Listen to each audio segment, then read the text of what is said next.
Hello, this is 한국말 Series 2, the dictionary form 다 and understanding formalities in Korean, which is actually kind of difficult, but I'm going to try to explain it to you. So, when you're looking up verbs in a dictionary, verbs will be found with the ending 다. 있다, to exist, 먹다, to eat, 부르다, to correct, so on, so on. This is a rule that works 100% of the time.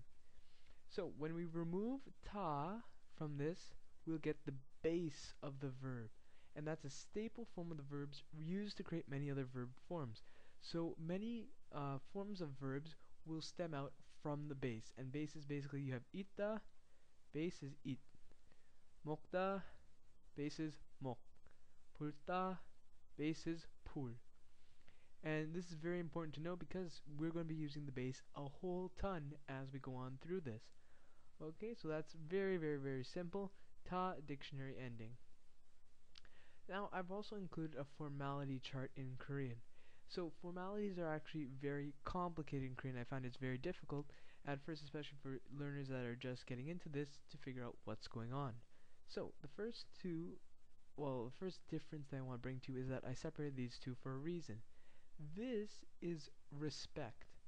It's when you want to show that the person that you're talking to is older, they're people that deserve respect, people that need respect. That's basically what you're telling them when you say this form. The she and the say is specifically what you're looking for. So this right here is specifically what they're listening for.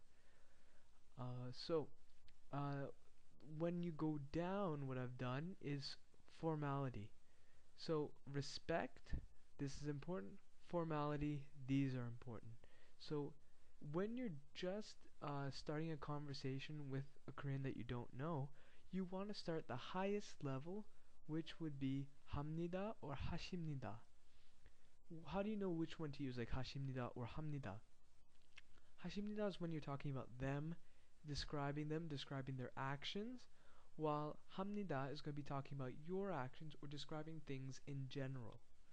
So this is like an icebreaker type form. 하십니다, 합니다.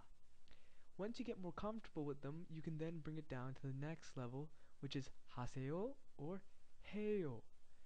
하세요 is again talking about them and their actions, not about yourself. These two are never about you. Never I. That's also. So never I go to the store, you would never use this formality, and you'll learn how to make these formalities in the next videos. But this one's used for yourself, your actions, general descriptions. This for their actions, descriptions about them and their actions. Now the last one is reserved for only people who are close to you, very close friends, or people that you've gotten to know very well. So family will also use this as well between each other, but sometimes when you're talking to someone older, it is polite to go back up to this one and this one, just for the sake of adding the yo. Yo is a particle in Korean meaning respect.